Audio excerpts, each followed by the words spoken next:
మనము ఈ refreshing drinks తీసుకుని ఉన్నాం అనుకోండి, అప్పుడు ఆటోమేటిక్గా నిద్ర అనేది రాదు. సో నైట్ లెమన్ జ్యూస్ తాగినా కానీ, లేదు ఏదైనా ఏమంటారు టీ కాఫీ తాగినా కానీ, సో ఇట్లాంటివి ఏంటంటే నిద్ర పట్టకుండా చేస్తుంది. సెడేషన్ అనేది ఉండకుండా చేస్తుంది అనమాట. సో సెడేషన్ అంటే మత్తు రావడం అనేది, సో అట్లా రాకుండా చేస్తుంది. కాబట్టి నైట్ టైమ్స్ అవి కన్జ్యూమ్ చేయొద్దు. ఇంకొక మిత్ ఏంది అని అంటే కర్డ్ తినద్దు నైట్ అని అంటారు.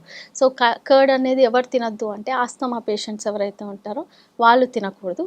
అండ్ కర్డ్ కూడా ఏంటంటే గట్టి పెరుగు, మజ్జిగ 2 రకాలు. సో గట్టి పెరుగు తినకండి, మజ్జిగ తాగొచ్చు ఆఫ్టర్ అ మీల్.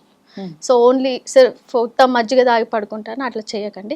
యూజువల్లీ ఏమవుతుందంటే నైట్ మనము పడుకున్న తర్వాత మన డైజెషన్ అనేది 50% తగ్గుతుంది. సో ఆ టైంలో మనము heavy meals, high fat high protein meals తీసుకున్నట్టయితే సో డైజెషన్ ప్రాబ్లం అవుతుంది, గ్యాస్ట్రిక్ ఇష్యూస్ వస్తాయి. కాబట్టి అంత హెవీ ఫుడ్ తీసుకోకూడదు. ఎంత వీలైతే లీన్ మీట్, ఆ తర్వాత ఈజీగా డైజెస్ట్ అయ్యే వెజిటేరియన్ ఫుడ్ తీసుకుంటే బెస్ట్.